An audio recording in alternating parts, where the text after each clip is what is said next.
What's up, everybody? It's Concrete Zebra with Craftmaster Productions and Studio1Tutorials.com. And today we're going to be going over the first and most crucial step in getting a great mix.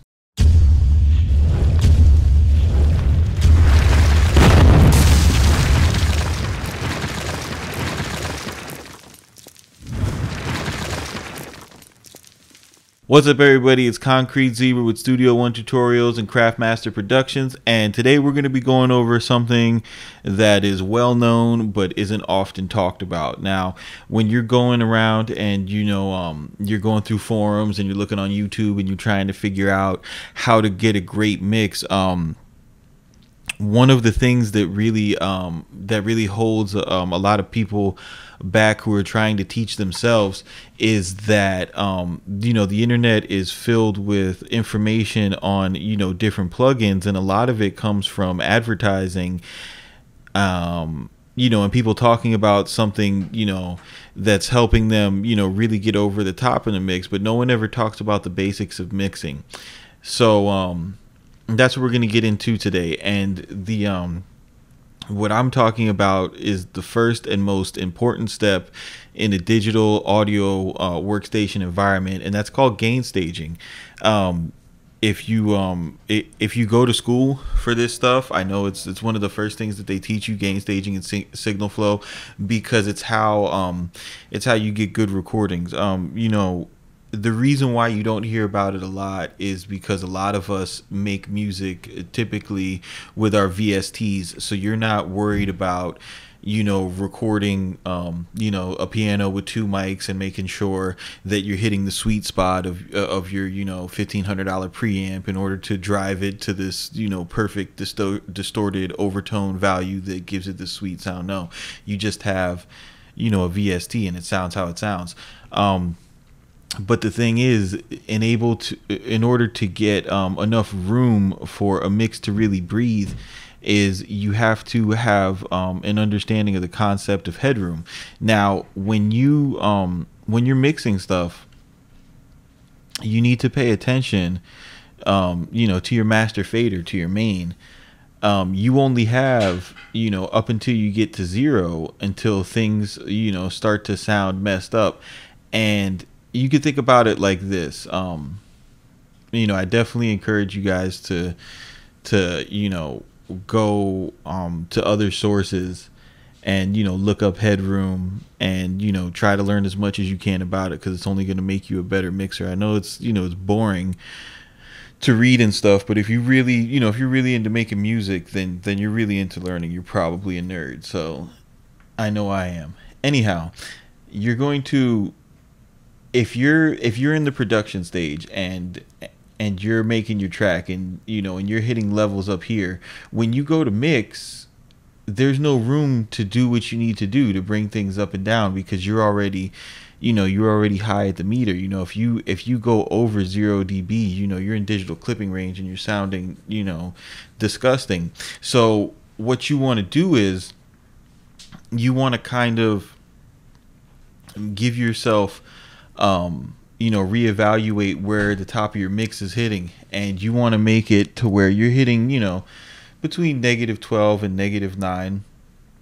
It's really low, but it's a really safe zone, especially if you're just starting out. It pretty much takes all the thinking out of gain staging. Now, the thing about structuring your gain is you want to make it so when you're getting ready to do your mix, you want to make it so that you hit that mark while all of your faders are at 0. Okay, so for example, I have this starting out.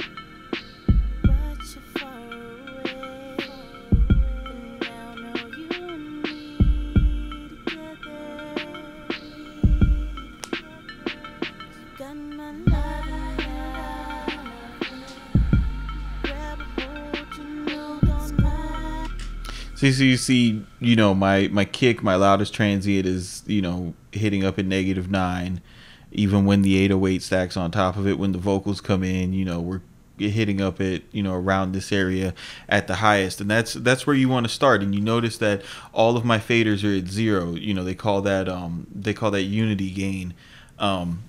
And that's what you want to do for your preliminary balance. Now you're thinking, you might be asking, if you're not, experienced with, all the different controls in your DAW, you're like, how do I do that? I got to turn stuff down in order to get there, Z. And, the way that you get to this point, and what you want to get into the habit of doing is, you want to gain stage in your plugins. You know what I mean? So if you put this plug in and it makes the 808 start to scream, you got to turn this thing down. I've got this. I've got reactor turned down almost halfway. And all of your plugins have a gain knob. That's what that gain knob is there for. It's to help you with the gain staging. So you see my Nexus is turned all the way down, and that's the way your stuff should look too. And you'll notice instantly, if you haven't been doing this, it's gonna feel like you have so much more room to let things be heard. That's the only way I can explain it. You'll notice that now when you need to make something louder and stand out, you don't have to get some crazy ass plugin that's gonna put some type of exotic fairy dust on it to make it stick out in the mix. No, you just need to bump the gain up a little bit, and boom, it's there. That's the problem that a lot of people have, when they're mixing, is they can't get things are getting masked, and things are not sticking out of the mix, and they want to buy this $400 plugin that it's going to help them do it. And really, if you had a correct gain structure, all you would have to do is press the volume up, and that's where you get into a lot of these situations where you might ask somebody more experienced, and they'll look at you like you're crazy. You're asking them about mixing. They assume that you know about gain structure, and they're like, dude, just pan it and turn the volume up. Why are you asking me about serial compression? Like, that's crazy. Like, no, you just need to turn it up. You're dumb, and you don't understand why it doesn't work for you, and it's because you don't have the right gain structure. So that's what you want to shoot for. This is hands down the most important thing in a mix. Look it up a little bit, and read as much as you can on it. I know gearsluts.com has like a super long thread about it that was really helpful before it just dissolved into an argument. But yeah, so when you're mixing, you want to break it down into steps, and this is the first step. You'll see that, how you got that mix. You only got 3 tracks. I like to pack folders. So here's my vocals, here's my instruments, and here's all my drum tracks. And the first thing I'll do is I'll organize everything, name it, pack the folders, go ahead, do my gain stage and get my preliminary balance. And then, that'll probably take me an hour to do.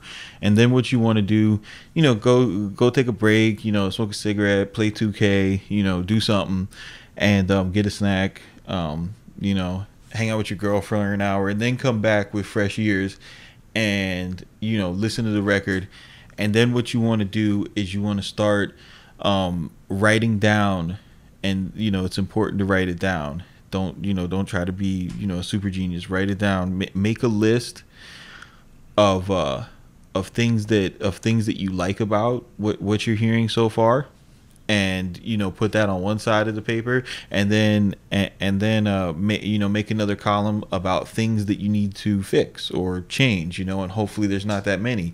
And once you get to that point, you have an outline of what you're doing, so you're not just listening to the song over and over and putting the twizzle flanger on and the fairy dust exciter. You're actually working like a technician, and you're saying, okay, I'm hearing too much bottom end in the vocals, so let me go ahead and low cut all the vocals. The snare's not cutting through enough, so let me find the frequency range of the snare and start cutting out the surrounding instruments. And that's how you get a mix to breathe, and you start to get a more pro sound. So yeah, I'm gonna go ahead and drop another tutorial that's going to go into different problems I had in this mix and what I did to correct them. And even though this R&B song, guys, it's still 808 driven. So all this stuff will work on a hip hop mix or a trap mix, because it's going to wind up being a very sub bass dominated record. Yeah, and that's about it. The other thing is, don't forget to go to the site, and get that drum pack. We worked really hard on that. I want to hear what you guys do with it. And I actually got a couple good opportunities recently. I got a pretty cool A&R representing me, so I'm going to be doing a lot more production. So I probably won't be able to drop 3 videos a week like I was in the beginning. I'm gonna try to shoot for 2, definitely at least 1. Drop me a comment and let me know what other kind of stylistic videos you guys want to see. I'm gonna be putting the Kendrick Lamar out one this week, and I'm gonna have that Impact sampling video up. I'm working with Skeet, one of the subscribers. He's a really cool guy.